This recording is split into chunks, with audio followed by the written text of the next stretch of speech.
Hello everyone and welcome back to the Blackfoot Book Club and another edition of my essential film reviews collection. I never wanted fame, I just became a Kennedy. Being both a lifetime film fanatic with an intense fascination for the life, presidency and ultimately assassination of John F. Kennedy, I was incredibly eager to see this film as soon as it was released in the UK. I wasn't disappointed, and 3 subsequent viewings later this is a rare film that stays with you long after you've left the darkness of the cinema. I may have a conflict of interest in a way, as since my late teens I have read and collected numerous books on the life of her husband, JFK. Consider Oliver Stone's 1991 film my all-time favourite film, even in spite of its flaws and bombastic style, and ultimately hold JFK in the highest esteem as my political hero, as he strove constantly for peace and historic political change across all areas of American life, from the internal reforms of the CIA and FBI through to constitutional change and equality for all. But this film does not venture into any of that territory, and deliberately so, with no specific focus on JFK or his political aspirations or desires for change, but rather on his horrified widow in the immediate days following her husband's assassination. The titular role of Jackie is no small undertaking and brilliantly realised in the shape of Natalie Portman. Oscar nominated in 2017 for her portrayal here, what impresses the most is the sheer humanity she shows throughout the film, and equally the empathy she draws from you as an audience. Jackie is in the eye of a storm raging all around her, her life turned upside down in the matter of a few days, and in the most public way imaginable. Portman carries herself eerily well and reminiscent of the black and white stock footage I have seen so many times of Jackie Kennedy, and the voice is carried off well also. But for me it was her stoicism in her outwardly public dealing with her husband's death that shines through the film, as well as Portman's incredible performance, empathising with the incoming president, Lyndon B. Johnson, as she feels for him and the position he's in despite her own heartbreaking situation with Lyndon, what an awful way to begin your presidency, and her interactions with her husband's younger brother, Bobby Kennedy, Peter Sarsgaard. Sarsgaard should have been Oscar nominated too for his portrayal of a broken man, for Bobby adored his older brother, and Sarsgaard conveys this with a quiet, non-showy performance of grief. In the days following the assassination, life literally has to go on, and through her grief Jackie attends a birthday party for her son, affectionately known in the family as John John, as well as being an integral part of the funeral preparations for her husband, and the juxtaposition between the two couldn't be any more stark.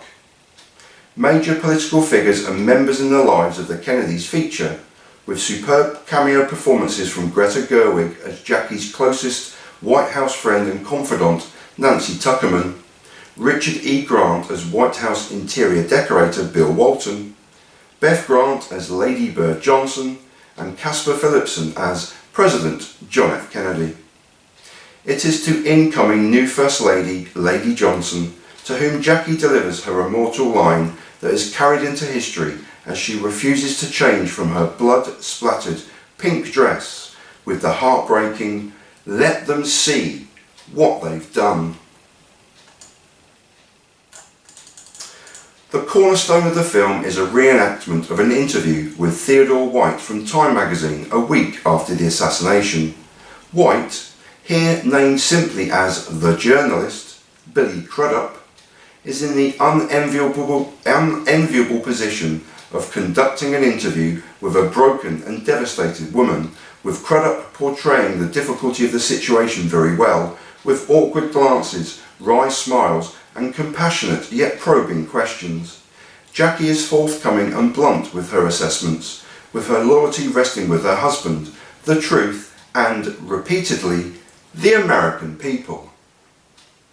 But on the subject of the assassination itself, and more notably her feelings and emotions, she chides the journalist with a terse, "Don't think for a second I'm going to let you publish that." Whilst the interview itself is seemingly held over one day at the home Jackie shared with JFK in Hyannisport, Massachusetts, and which provides the through line for the entire film. The film is non-linear, constantly moving backwards and forwards along the timeline of John and Jackie's tenure in the White House.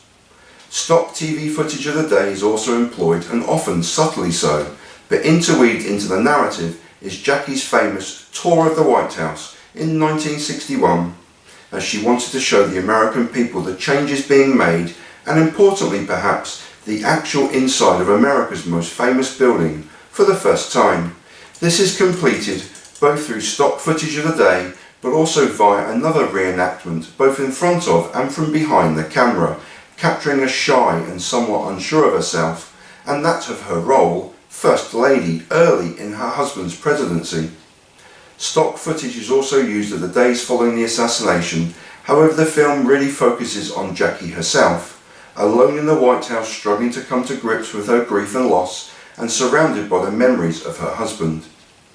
Quietly captured by the director's quiet and unobtrusive camera, Jackie's grief is open for the audience to see, undressing from her blood-soaked pink dress, or quietly walking around the White House, lost and alone, and only with her thoughts for company.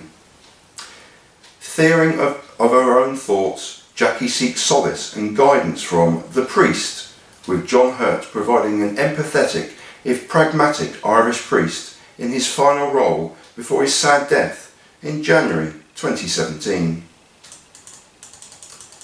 Alongside Portman's incredible Oscar-nominated performance, 2 further Oscar nominations were also gained by Madeleine Fontaine for her achievement in costume design, and Mika Levy for her haunting, melancholic strings and piano inspired musical score, reminiscent of the scores provided by Johnny Greenwood for Paul Thomas Anderson's films such as There Will Be Blood or The Master.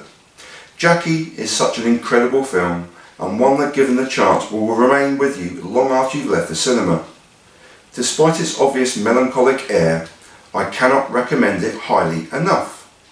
I will march with Jack, alone if necessary, Jackie proclaims defiantly, and march she did, along with numerous members of heads of state from around the world, on another day the world would never forget. And that was Jackie, directed by Pablo Larrain.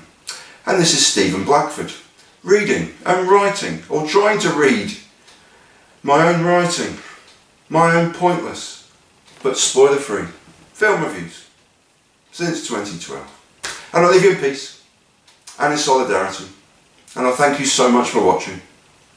Please be careful out there, everyone. Peace.